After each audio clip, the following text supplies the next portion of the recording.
그 다음에 보는 게 이제 신뢰도라는 겁니다. 컨피던스. 컨피던스는 연관 규칙의 강도를 나타내는 겁니다.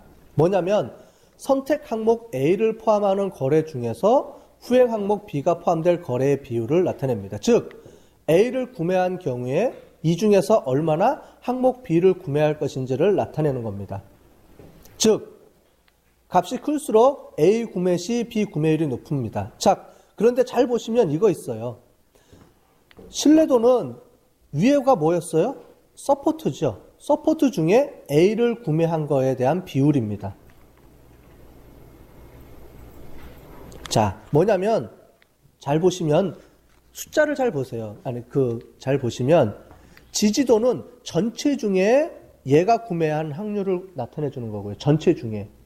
자, 서포트는 신뢰도는 전체가 아니고 A가 구매한 것 중에 A, B가 구매한 것. 이제 점점 줄어들죠, 범위가. 좀 더 타이트하게 들어가는 개념이죠. 그래서 여기도 보면 A가 구매할 확률 중에 A, B가 동시에 구매할 확률을 나타내는 겁니다. 즉 A를 구매하고 나서 A를 구매한다 그러면 A, B를 동시에 구매하는 확률과의 관계를 보는 겁니다. 이게 어떤 의미를 갖는가요?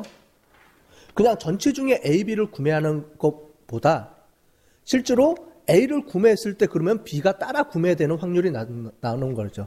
반대로 보시면 뒤에 가서 보시면 이렇게 나옵니다.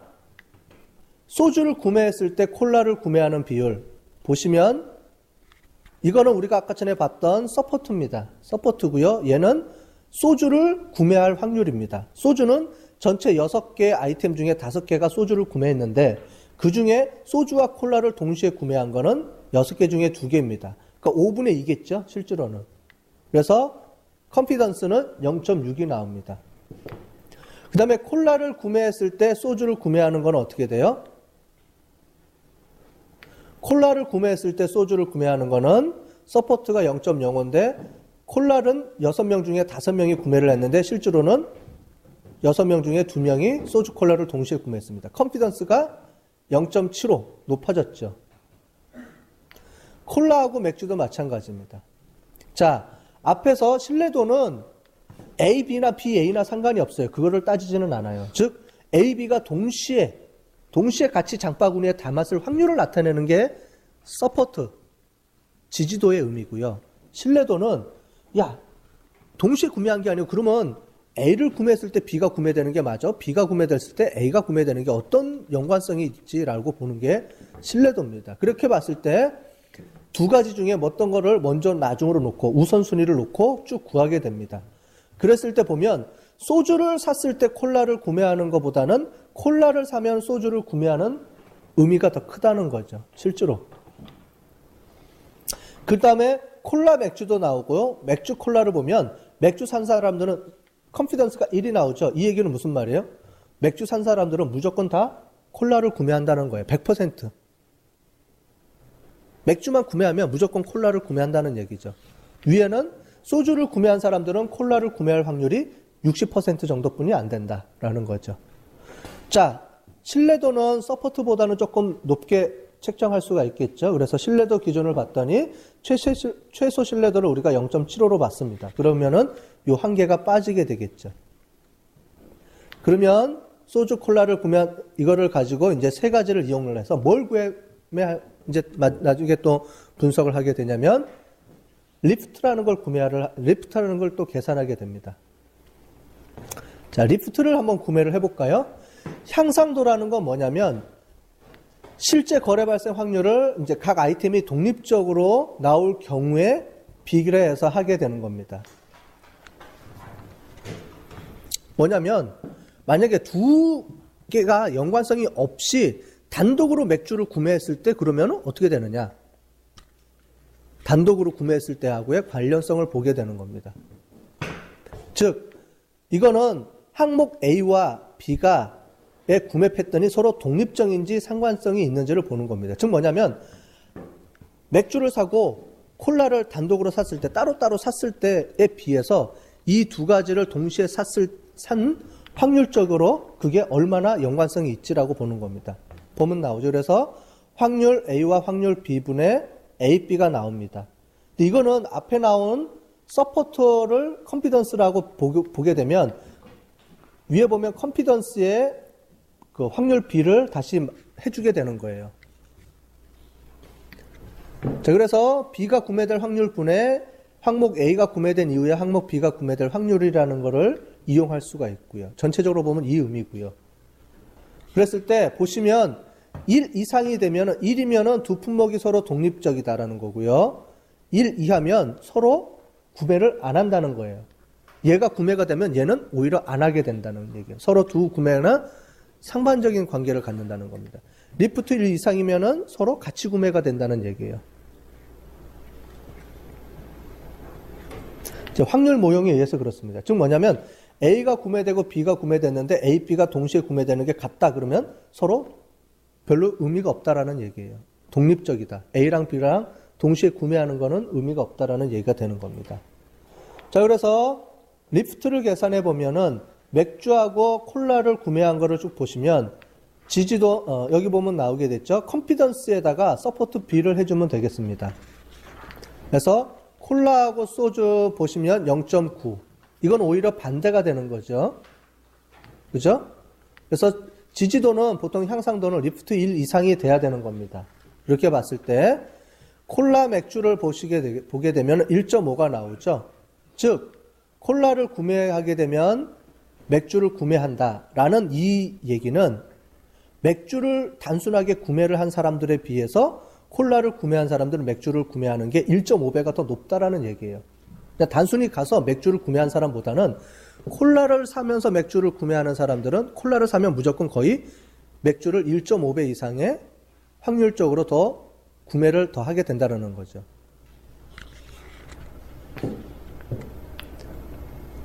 됐어요? 맥주 콜라도 마찬가지고. 그래서 지지도, 신뢰도, 향상도라는 걸 한번 보겠습니다. 그럼 무슨 말이냐? 지지도라는 거는 맥주와 콜라를 동시에 구매한 사람은 전체 구매 중에 절반이다 라는 거를 나타내 주게 되는 거예요. 아까 전에 지지도를 가보면은 얘가 0.5가 나왔을 겁니다. 그 다음에 신뢰도라는 의미는 뭐냐면 맥주를 구매한 사람들은 모두 콜라를 구매할 확률은 1이 나왔죠. 아까 전에 컨피던스가. 무슨 말이냐? 맥주를 구매한 사람들은 무조건 콜라를 100% 구매한다 라는 얘기고요. 리프트는 자 그러면 그냥 콜라를 같이 하는 게 아니고 맥주 구매 시 콜라를 구입하게 될 가능성은 그냥 콜라를 구매할 때보다 어떻게 돼요?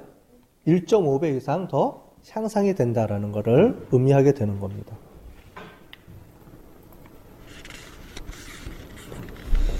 되셨어요? 자, 지지도는 전체 중에 이 두 개를 같이 구매하는 확률.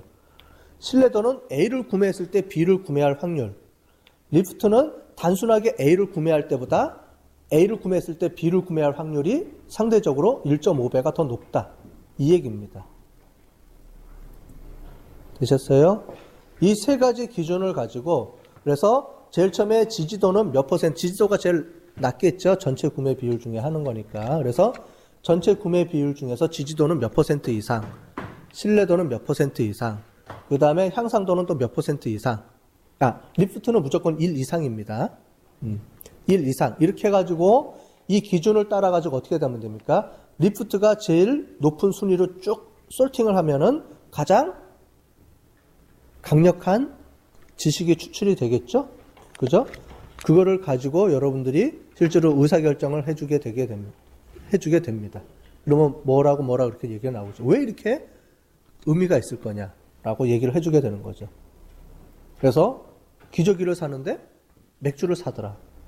아니면 맥주를 사는데 기저귀를 사더라. 그것도 리프트 값을 한번 봐야 되겠죠. 리프트라든가 신뢰도, 컨피던스를 봐야 되겠죠. 그래서 기저귀를 사면 맥주를 사는 건지, 맥주를 사면 기저귀를 사는 건지. 그죠? 그것도 의미가 있죠. 그죠? 아마 맥주를 사면서 기저귀를 사는 게 맞을 겁니다. 그죠? 기저귀를 사면 맥주를 사는 건 아니겠죠. 그죠? 그러니까 해석을 어떻게 했어요? 처음에 나왔을 때 젊은 사람들이 마트 가서 금요일날 미국 사람들이 맥주를 사면서 기저귀를 산다라고 분명히 써 있죠. 그럼 컨피던스는 맥주하고 사면은 기저귀를 사는 게 더 높게 나왔을 겁니다. 당연히. 그죠? 남자 입장에서 보면 되니까. 자, 몇 가지 고려 사항이 있습니다. 그래서 신뢰도 값이 크면 좋지만 신뢰도가 크다고 최선의 연관성 규칙이라고 볼 수가 없습니다. 그래서 신뢰도, 그러니까 지지도, 신뢰도, 그 다음에 리프트 이 세 가지를 다 고려해서 이제 우리가 만들어져야 되는 거죠. 그래서 신뢰도와 지지도는 자주 구매되는 항목에 대해서는 연관성 때문이 아니라 우연하게 높게 나올 수도 있기 때문에 뭘 봐야 된다고요? 리프트를 우리가 확인을 해서 실제로 그게 독립적인지, 즉 두 사건은 독립적인데 그냥 어쩌다가 자주 구매하기 때문에 나온 건지, 아니면 실제로 어떤 연관성을 갖고 나오게 되는 건지를 우리가 봐야 되는 거죠. 리프트 값을 이용을 해서. 자, 연관성 규칙의 장점은 수많은 품목들 간의 유사한 연관성을 갖는 구매 패턴을 찾아주고요. 이를 바탕으로 해서 또 다른 이제 가설을 세울 수가 있고 그걸 검증하게 되는 거죠. 아까 전에 본 것처럼 맥주하고 기저귀하고 왜 같이 많이 묶일까라는 거를 발견해냈으면 그거에 대한 원인을 밝혀내기 위한 연구가 또 시작이 돼야 되는 거죠. 그죠? 그렇게 해서 하다 보니까 사람들이 생활 패턴이 이렇구나라는 걸 발견하게 되는 거죠. 뭐 이런 식으로 우리가 볼 수 있고요. 자료 구조와 계산 과정이 간단하기 때문에 결과가 명확하고 이해하기가 쉽죠. 그죠? 확률적인 개념을 이용해서 하는 거기 때문에 쉽게 나올 수가 있고. 그 다음에 사전에 특별한 분석 방향이나 목적이 없기 때문에, 왜냐하면 우리가 어떤 룰이 나올지를 모르기 때문에 일단 데이터를 그냥 다 집어넣고 돌려봅니다. 그러면 리프트 지지도, 신뢰도, 리프트 값이 막 계산이 되면서 어떤 룰이 툭툭툭툭 나오죠? 그걸 가지고 우리가 판단을 해야 되기 때문에 어떤 그 방향성이나 목적, 얘를 이렇게 구분해야 된다, 뭐 해야 된다, 뭐 이런 식의 그런 게 없이 쓸 수 있는 기법이기 때문에 단순하면서도 목적이 없을 때 유용하게 되는 거죠. 단점으로는 연관성 규칙에 의해서 아이템이 많아지면 많아질수록 기하급수적으로 이게 늘어나죠. 그죠? 서로 간의 컴비네이션이 무수히 많아질 수가 있어요. 근데 이거는 뭐 리프트나 지지도의 값을 올려주면서 크라이터리아 기준값들을 올려주면서 조정할 수는 있겠죠. 그 다음에 항목의 수를 결정하기가 어렵다라고 했는데 요즘은 여러 가지 알고리즘이 많이 개발이 돼가지고 잘 쓸 수가 있고요. 근데 오히려 드물게 발생한 항목에 대해서는 처리가 어렵다라는 거죠. 이거는 서로 연관성이 높은 것들끼리 간에 찾아내는 개념인데 어떤 특수한 경우에는 우리가 드물게 발생하는 항목에 대해서도 우리가 관심 있어 하는 경우가 있죠. 예외 처리 규정 이런 것들이 있는데 그런 것들하고 연관되기는 좀 어려운 게 있습니다. 그런 거는 다른 방법으로 이제 우리가 계산을 해내야 되겠죠. 자, 연관규칙 분석 중에 순차 패턴입니다. Sequence Association 룰입니다. 얘는 뭐냐면 아까 전에 연관성 규칙은 A와 B가 동시에 구매가 되는 장바구니에서 한 장바구니 내에서 이 A와 B의 구매 비율을 가지고 우리가 연관성을 찾아내는 건데 순차 패턴은 그게 아니고요. 트랜잭션이 한 트랜잭션에 이루어지는 게 아니고 두 개 시간에 걸쳐서 이루어지는 겁니다.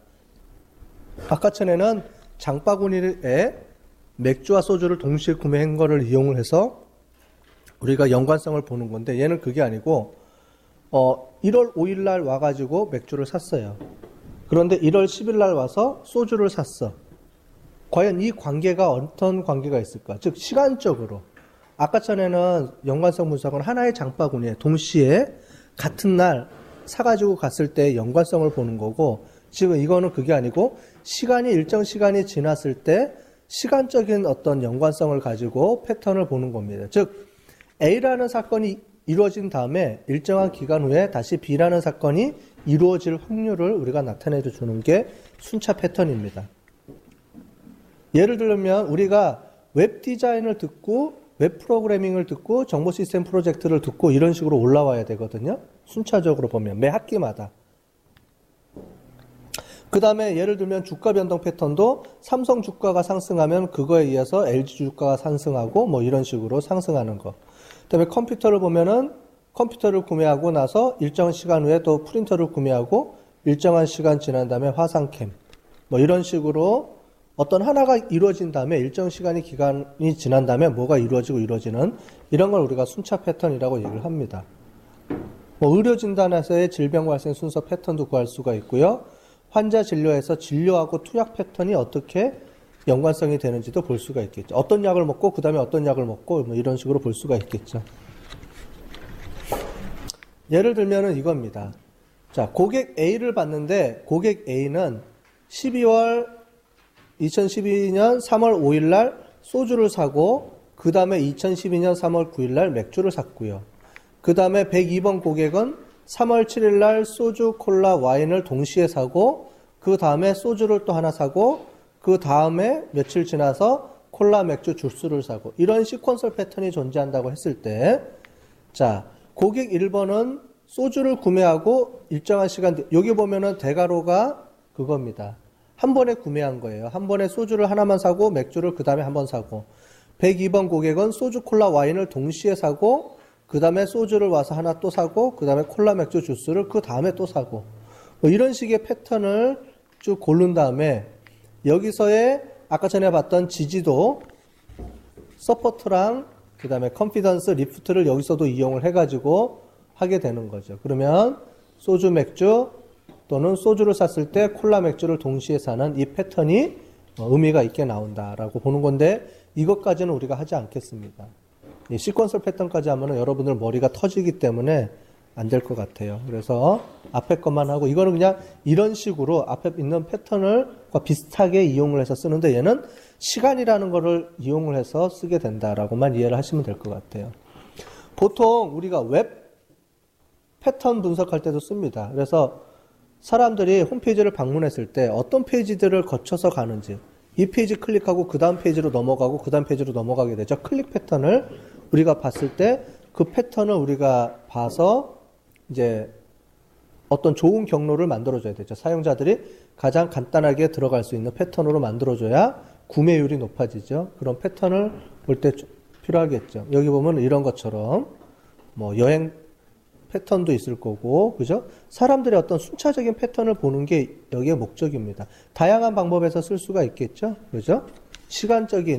시간차를 두고 어떤 행동이 일어나는 거에 대한 연관성을 이렇게 볼 수가 있을 겁니다.